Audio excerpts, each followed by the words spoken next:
আমাকেও পেছন থেকে বলা হচ্ছে যে এই চাংচুং। তারপর একজন রিক্সাওয়ালা মামা তো একদম খোলামেলা ভাবে বলে দিয়েছিলেন যে আপু আপনারা কি জাপানিজ এরকম। তা আমি আমার অবশ্যই খারাপ লাগে, যেহেতু আমি কয়েকদিন আগে আমি যখন বাসায় ফিরছিলাম আমার পেছন দুইটা বাঙালি ছেলে আসছিল। তো ওরা বলছিল যে চাকমানা বলে বাঙালিরা নাকি পাহাড়ি মেয়ে দেখলে বলে পাহাড়ি মাল। তো আমি তখন রাতের বেলা ফিরছিলাম, একটা মেয়ের পেছন থেকে কয়েকজন ছেলে এরকম কমেন্ট শোনা আমার জন্য আমার সিকিউরিটি নিয়ে যে আমার তখন মনের মধ্যে কি অবস্থা হচ্ছে একটা মেয়ের জন্য। আমি প্রথমে শুনেছিলাম ঢাকা মেডিকেল কলেজের সামনে রিক্সাওয়ালা ছিল দুইজন। তো আমি আমার এক হিন্দু ফ্রেন্ড সহ পার হচ্ছিলাম, তো ওনারা পেছন থেকে চিংচং বলছিল। তারপর আমি যেদিন কয়েকদিন আগে বাসায় ফিরছিলাম তো ওই পাহাড়ি মালের বিষয়টি, তারপর ওই ছেলেরা আমার বাড়ির পেছনও আসছিল। আমরা এটাই বলতে চাই যে এক দেশে দুই আইন কেন চলবে? সমতলে যদি সবাই ফ্রিতে চলাফেরা করতে পারে তাহলে আমাদের কেন? আমি একবার সমতল থেকে একবার শহর থেকে বাসায় যেতে আমার কেন আইডি কার্ড দেখানো লাগবে? আমার কেন বারবার বলতে হবে যে আমি এখান থেকে আসছি ওখান থেকে আসছি? আমি আমার জেলা শহর থেকে আমার গ্রামের বাড়ি যেতে, আমার উপজেলায় যেতে কেন আমাকে বারবার 3-4টে আর্মি ক্যাম্পে হাজিরা দিয়ে বলতে হবে যে আমি এখানে যাচ্ছি, দেখেন আমার আইডি কার্ড, আমি আমার ব্যক্তিগত জিনিসপত্র খুলে কেন দেখাতে হবে? আমরা কি পাহাড়িরা কি কোনো পশু যে আমাদেরকে পশুর মতো সশস্ত্র বাহিনী দিয়ে আমাদেরকে পাহারায় রাখা হয়েছে? তা আমরা বলবো যে এক দেশে দুই আইন চলবে না।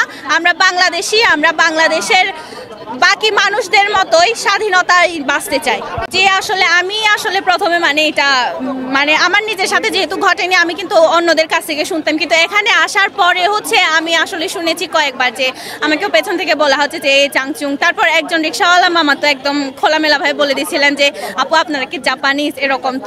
তা আমি আমার অবশ্যই খারাপ লাগে, যেহেতু আমি কয়েকদিন আগে আমি যখন বাসায় ফিরছিলাম আমার পেছন দুইটা বাঙালি ছেলে আসছিল। তো ওরা বলছিল যে চাকমানা বলে বাঙালিরা নাকি পাহাড়ি মেয়ে দেখলে বলে পাহাড়ি মাল। তো আমি তখন রাতের বেলা ফিরছিলাম, একটা মেয়ের পেছন থেকে কয়েকজন ছেলে এরকম কমেন্ট শোনা আমার জন্য আমার সিকিউরিটি নিয়ে যে আমার তখন মনের মধ্যে কি অবস্থা হচ্ছে একটা মেয়ের জন্য সেটা আমি প্রথমে শুনেছিলাম ঢাকা মেডিকেল কলেজের সামনে রিক্সাওয়ালা ছিল দুইজন। তো আমি আমার এক হিন্দু ফ্রেন্ড সহ পার হচ্ছিলাম, তো ওনারা পেছন থেকে চিংচং বলছিল। তারপর আমি যেদিন কয়েকদিন আগে বাসায় ফিরছিলাম তো ওই পাহাড়ি মালের বিষয়টি, তারপর ওই ছেলেরা আমার বাড়ির পেছনও আসছিল।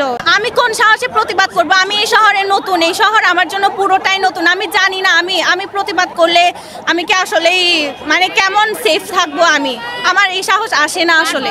আমি ঢাকা শহরে আসার পরেই 5-6 বার এরকম শুনলাম যে পেছন থেকে বলছে চিংচাং এইসব।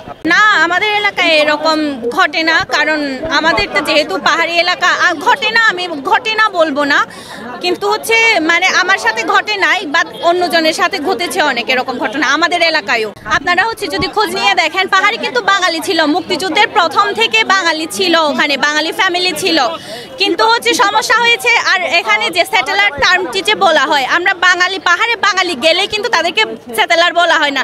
পাহাড়ের সব বাঙালি কিন্তু স্যাটেলার না। স্যাটেলার বলা হয় যাদেরকে সরকার ষড়যন্ত্র করে সমতল থেকে রেশন দিবে, মাসিক ভাতা দিবে, এই প্রতিশ্রুতি দিয়ে একদল প্রায় 10 লাখ মানুষকে পাহাড়ে স্থানান্তর করা হয়েছে। পাহাড়িদের ভিটেমাটি কেড়ে নিয়ে ওদেরকে জায়গা দেওয়া হয়েছে, তাদের সাথে পাহাড়িদের ঝামেলা। বাকি যারা মুক্তিযুদ্ধের প্রথম থেকে পাহাড়ে স্থায়ীভাবে বাঙালি ফ্যামিলি ছিল, বাঙালি ছিল যারা, তাদের সাথে পাহাড়িদের কোনো রকম সমস্যা নেই।